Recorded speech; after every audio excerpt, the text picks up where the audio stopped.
예수님께서 아기의 모습으로 이 땅에 동정녀 마리아를 통하여 요셉의 아들로 태어나실 때 그 일이 그냥 이루어진 것이 아니라 사실은 하나님께서 역사 속에서 정확하게 인도하고 계시고 또 그 모든 것을 아시는 그 하나님이 어떠한 분이신가를 우리는 발견하게 됩니다. 오늘도 그 아기가 태어난 곳이 베들레헴이지만 그 베들레헴의 그 마국간에 태어나게 되기까지 누가복음 2장에는 그때 당시에 통치자들의 이름을 소개합니다.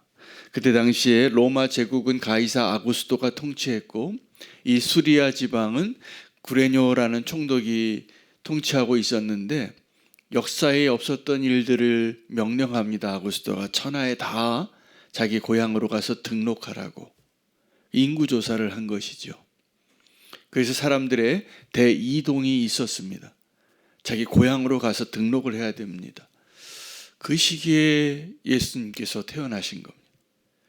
그래서 하나님은 그 시기에 이 요셉과 마리아가 자기 고향으로 가는 도중에 베들레헴이라는 그 마을에서 아기를 낳게 되어지는 것까지 정확하게 계획하고 그 역사의 그 시간의 그 장소로 인도하신 하나님이십니다. 그리고 그 아이가 태어나서 동방박사가 찾아오고 그때 당시에 헤롯이라는 통치자가 얼마나 악하고 그리고 어떠한 학살을 저지를 것인가도 성경은 예언하고 있습니다. 라마에서 통곡의 소리가 들리고 라헬이 위로받기를 거절했다는 거예요. 왜냐하면 자기 자식이 죽었기 때문에. 이 예언을 누가 했냐 하면 예레미야가 했습니다. 예수님께서 태어나시는 그 순간에 그 자리에 그 장소에 마치 예수님께서 이 땅에 태어나기 위하여 하나님과 이 어둠의 세력이 치열하게 이 아이가 태어나는 것을 막고 있고 이 아이가 태어나는 것을 성취하시려고 하나님과 이 약한 세력이 치열하게 싸우고 있는 것을 우리가 영적으로 볼 수 있어야 됩니다. 그 사건을 요한계시록은 설명해 줍니다. 이 아이가 태어날 때 그것을 삼키려고 하는 강물이 음녀 입에서부터 쏟아져요. 그러나 하나님께서 그를 구하고 피하게 하시고 그 아이를 보존한 것이죠. 그래서 이 아이가 태어났던 이 성탄절 우리가 누리는 그 축하하는 그 순간의 그 자리에 아주 치열한 전쟁이 있었고 수싸움이 있었습니다. 원수는 원수 나름대로 자기가 할 수 있는 모든 힘과 그 능력과 지혜를 동원해서 이 아기가 태어나지 못하게 하려고 마치 모세가 태어나려고 했던 그 시기에 바로가 명령합니다. 이 히브리 사람이 두려워서 남자아이들은 무조건 죽이고 여자아이만 살려두라. 그런데 이 모세가 태어납니다. 그 남자아이가 살아남을 수 없는 그 시기에 갈대 상자에 쌓여서. 근데 하나님은 이 원수들의 그 모든 계계와 공격을 어떻게 바꾸시냐 하면 그 모세가 바로의 아들로 자라요. 아주 안전하게. 이 모세의 탄생의 이야기는 예수 그리스도의 탄생의 이야기와 아주 동일한 스토리입니다.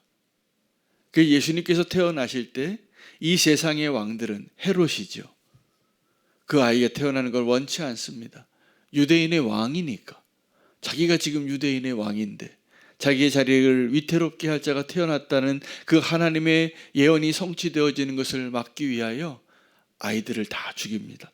동방박사가 왔다 갔는데 그때로부터 기준으로 장소는 알고 있었어요. 그 베들레헴에서 아이가 태어날 거라고 예언했기 때문에. 그래서 그때부터 2살 이하의 아이들을 다 죽이는 겁니다. 대학살입니다. 통곡이 일어난 것이죠. 그런데 그 순간에 하나님은 이 요셉에게 천사를 보내고 꿈을 꾸게 하셔서 빨리 피하라고. 그 전날 저녁이었을 겁니다. 야간 도주합니다. 요셉과 마리아가 그 아기 예수를 품고 1~2살 됐을 그 아이를 데리고 어디로 가냐면 애굽으로 갑니다. 애굽은 난민을 받아들이는 땅이에요. 그때 당시에 하나님의 사람들이, 아브라함도 애굽으로 갑니다. 모세도 애굽에서 태어납니다. 예수 그리스도께서도 애굽에 갔다가 오십니다. 그 애굽에서 피난해 있던 예수님께서 또다시 그 요셉에게 꿈을 보여주셔서 다시 돌아오게 되죠, 고향으로. 근데 그 돌아오게 되는 그때에 왜 돌아오게 하셨냐 하면 그 예수를 죽이려고 했던 그 헤롯이 죽었기 때문이에요. 그런데 헤롯의 아들이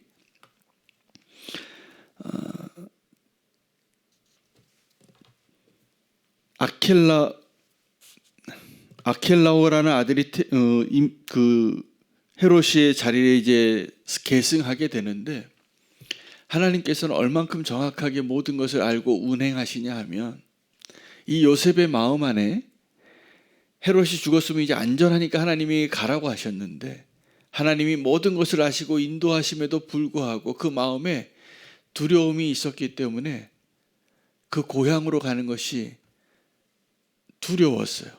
그래서 그가 택한 것이 어디냐면 숨고 싶은 것이에요. 어디로 숨겠습니까? 여러분이 만약에 지명수배가 됐습니다. 누가 나를 알기를 원치 않습니다. 어디로 가시겠어요? 아무도 나를 찾지 않는 시골로 가는 겁니다. 우리 대한민국에서 나랑 제일 멀리 있는 곳에 가는 거죠. 그래서 간 곳이 갈릴리 나사롯이에요. 하나님은 이 예수님의 이름의 앞에 한 별명을 붙입니다. 우리가 예수님 이름을 부를 때 앞에 예수님 고향 이름 부르는데 사실은 고향이 아니에요. 예수님 베들레헴에서 태어나셨어요. 그런데 예수님의 이름에는 늘 앞에 나사렛 사람, 나사렛 예수 그리스도의 이름으로 명하노는 너는 일어나 걸으라. 그 예수님의 이름 앞에 나오는 그 지명 나사렛, 그 나사렛이라는 지명이 왜 일어나게 됐냐 하면, 왜 붙여지게 됐냐 하면 요셉의 마음의 두려움 때문이에요. 여러분, 이것이 무엇을 의미하는지 한번 생각해 보는 오늘 이 새벽이 되기를 원합니다. 예수님은 나사렛 사람이 됐습니다. 왜냐하면 아버지 요셉의 두려움 때문에. 그런데 하나님께서는 이것까지 다 예언하셨다는 거예요. 여러분, 하나님이 우리의 뭘 알고 계실까요? 우리의 모든 걸 알고 계신다는 것을 믿으시기 바랍니다. 나는 내가 안다고 하는데, 내가 하겠다고 하는데, 나의 능력과 의지와 나의 지식을 나는 모르고 있어요. 내일 일을 알지 못합니다. 나를 나보다 더 잘하시는 분이 누구실까요? 하나님이세요. 그러면 내 인생을 갈 때 누구를 믿고 가는 것이 제일 안전합니까? 내 힘을 믿는 게 아니라 나를 지으시고 부르시고 함께 하시고 인도하시는 그분을 믿는 것이 제일 안전하다는 것을 오늘 본문이 말씀해 주고 계시는 거예요. 저는 참 놀랍더라고요.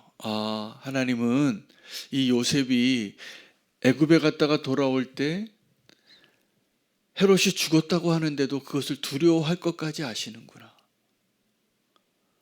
여러분, 우리의 마음 가운데 내 의지나 내 뜻대로 내가 그렇게 살아가는 것 같지만 아닙니다.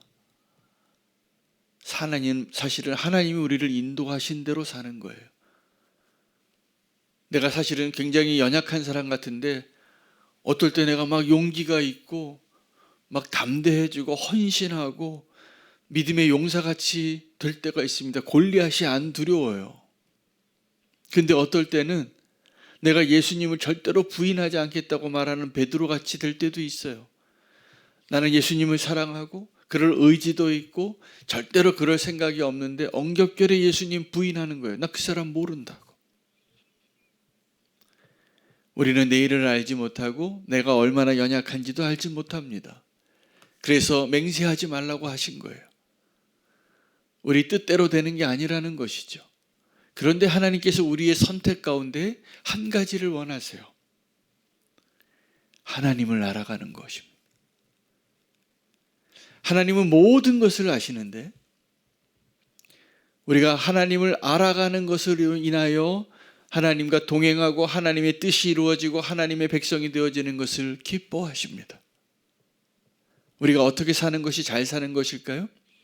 하나님을 알아가는 것입니다.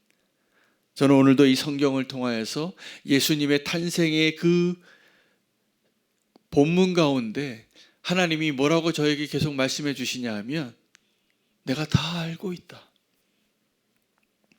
너의 앉고 일어서는 것도 알고 있고 내 마음에 어떠한 생각을 품고 있는 것도 다 알고 있다.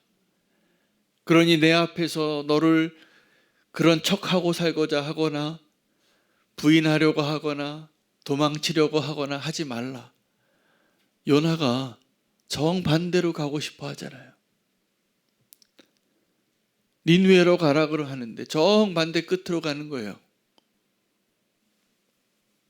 그런데 하나님은 그 요나가 그렇게 할 것도 아시고 다 준비하셔요. 그 요나서의 가장 큰 주제가 뭐냐면 준비하신 하나님이세요. 준비하신 하나님이에요. 근데 요나는 어떻게 살았습니까? 하나님의 뜻을 떠나서 반대로 갈 때 마침 내가 원하는 곳으로 가는, 하나님이 말씀하신 정반대로 가는 배를 만났다고 좋아했어요. 바울이 로마로 갈 때도 이 배를 만나면, 이 배를 타면, 지금 떠나면 풍랑을 만나서 이 배뿐만이 아니라 생명까지도 위협을 받게 될 것이라는 것을 하나님이 알려주셨는데, 그때 그를 인도했던 백부장과 선주는 바람을, 순풍을 보니까 야, 우리가 잘 떠났다. 겨울에 그 바다, 지중해 바다 나가는 게 아닙니다.